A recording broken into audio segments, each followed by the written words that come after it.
मोक्ष भाग 1. रात्री वाड्याचे दरवाजे बंद करायला आलेली जानकी दार ठोठवल्याच्या आवाजाने एकदम दचकली. नुकतेच दिवे गेले असल्याने हातात कंदील घेऊन थरथरत्या हाताने तिने दरवाजा उघडला. बाहेर मिट्ट काळोख पसरला होता. पावसाची सुरुवात होणार होती. त्याचा संकेत देणारा वारा जोराने वाहत होता.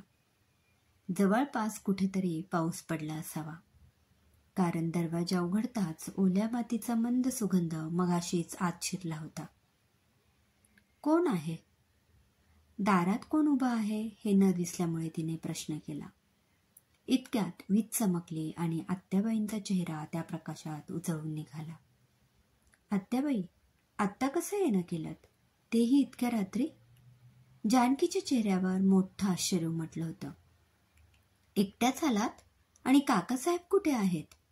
तिच्या हातातल्या कंदिलाचा प्रकाश आत्याबाईंच्या चेहऱ्यावर पडला आणि जानकी अचानक मागे सरकली.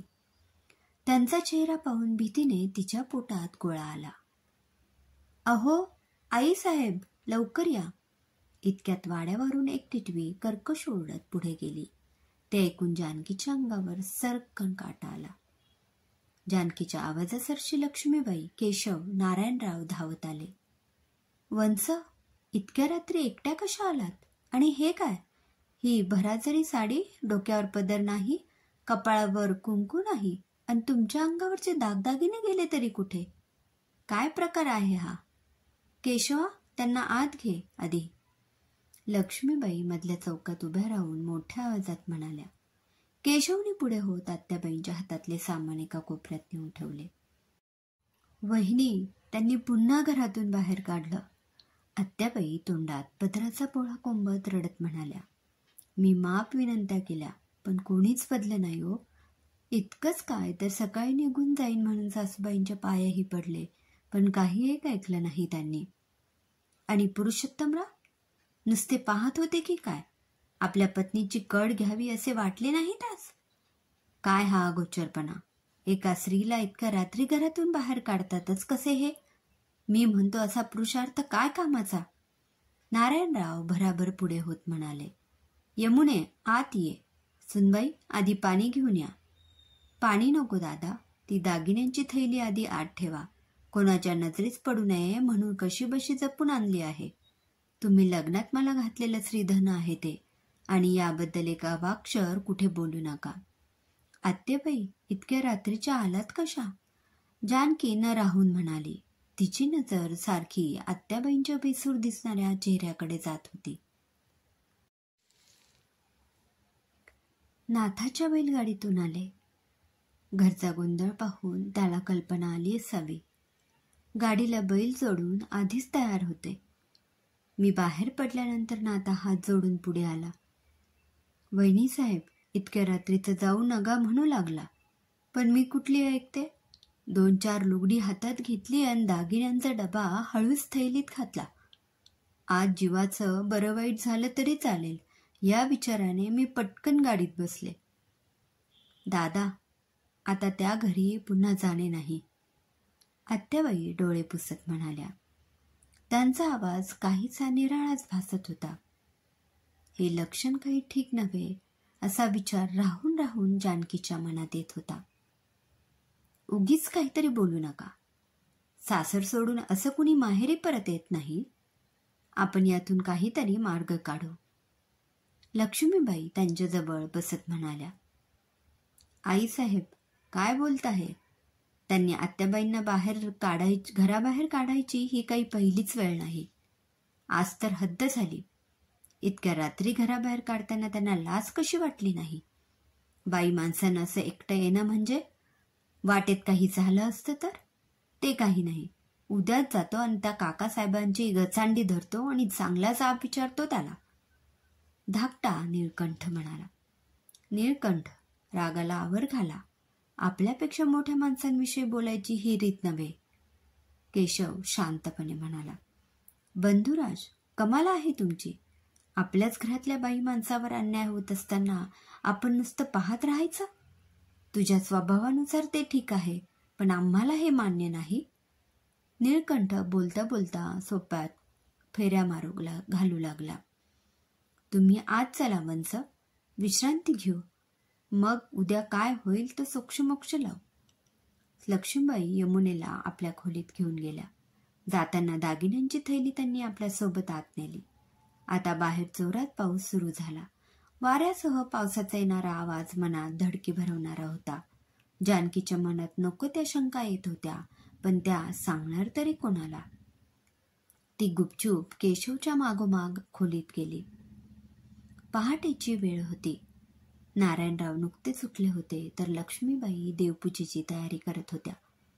दरवाज्यावर थापा पडण्याचा आवाज आला. ऐकून लक्ष्मीबाईंनी पुढे जाऊन दार उघडलं. रात्री पडलेल्या पावसाचा माग कुठेच शिल्लक नव्हता. वातावरण कसं अगदी स्वच्छ मोकळं होतं. नाथा, यावेळी काय काम काढलं? लक्ष्मीबाई डोक्यावरचा पदर नीट करत म्हणाल्या. एक वाईट बातमी हाय म्हणून धावत आलो जी. यमुना वहिनी साहेब. नाथाच्या तोंडून शब्द फुटेना. त्याच्या डोळ्यातून घळाघळा पाणी वाहू लागलं. कसली बातमी? बोल गडागडा. नक्की झालंय तरी काय? वंसा आत आहेत. त्यांच्याकडे काही काम आहे का? त्या इथं कशा पायी आल्या असतील? त्या तर पहाटेच गेल्या. गेल्या म्हणजे? लक्ष्मीबाई न समजून म्हणाल्या. जीव दिला त्यांनी जीव. सगळ्या पुरुष माणसांना बोलवा. गाडी आणली आहे मी. नाथा ओक्सापोक्षी रडत म्हणाला. नाथाचा आवाज ऐकून नारायणराव लगबगीने बाहेर आले. काय चाललंय? कसला गोंधळ आहे? अहो, नाथा काय म्हणतोय बघा. यमुना वंस गेल्या म्हणे. अशा कशा जातील त्या? मग आत आहेत त्या कोण? लक्ष्मीबाईंना काहीच कळत नव्हतं. त्या खोलीत बघायला धावल्या. दादासाहेब, अहो काल रात्रीला यमुनाबाईंना घराबाहेर काढलं. त्या हातापाया पडत होत्या तरी बी ऐकलं नाही कुणी. राव नेहमीप्रमाणे धिंगाणा घालत होते. त्याच नशेत त्यांनी बाईसाहेबांनी यमुनाबाईंना बाहेर काढलं. रावांच्या चेहऱ्यावर काळजी दुःख काहीच दिसत नव्हतं बघा. म्या जाणाऱ्या बाईंना अडवायचा प्रयत्न केला, पण त्यांचं लक्ष नव्हतं माझ्याकडं. त्या बाहेर पडल्यानंतर मी त्यांच्या मागावर होतो. त्यांना इकडं घेऊन यायचा विचार करत होता माझा, पण अचानक त्या गायब झाल्या आणि रात्री उशिरा त्या मागल्या तळ्याजवळ. नाथा डोळे पुसत पटकन गाडीत बसला. चला जी, आणखी उशीर नग व्हायला. अहो, वंस आत नाहीत. लक्ष्मीबाई घाबरल्या आवाजात म्हणाल्या. नारायणरावांच्या चेहऱ्यावर आश्चर्य, भीती, काळजी, भेदरलेपण दाटून आलं. आतल्या खोलीत जाऊन त्यांनी एक नजर टाकली आणि देवघरापुढे जाऊन शंभूरायांपुढे हात जोडले. समजलो मी, पण हे असं व्हायला नको होतं, स्वतःशीच म्हणत ते पुन्हा बाहेर आले. नुकतेच उठलेले केशव आणि निळकंठ नारायणरावांच्या मागोमाग येऊन गाडीत बसले आणि नाथाने गाडीला वेग दिला. दरवाजाच्या पायरीवर उभी असणारी जानकी हे ऐकून केव्हाच खाली कोसळली होती. इकडे लक्ष्मीबाईंनी आकांत मांडला होता. काल रात्री वंस खरंच आल्या होत्या. तो भास होता की त्यांचा आत्मा, की दागिने योग्य ठिकाणी पोहोचवण्याची त्यांची इच्छा होती, ही की त्यांना आम्हा सर्वांना शेवटचं भेटायचं होतं. स्वतःला सावरावं की जानकीला, लक्ष्मीबाईंना कळत नव्हतं. मनात विचारांचं काहूर घेऊन लक्ष्मीबाईंनी आज जाऊन पुन्हा एकदा दागिन्यांची थैली तपासली. सगळे दागिने अगदी जसेच्या तसे होते. कसं शक्य आहे हे? ते दागिने तळघरातल्या चोरकप्प्यात ठेवून त्या घाईघाईने वर आल्या.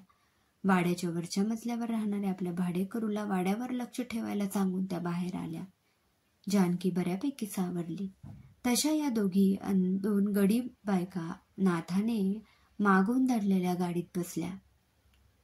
आईसाहेब, काय झालं हे?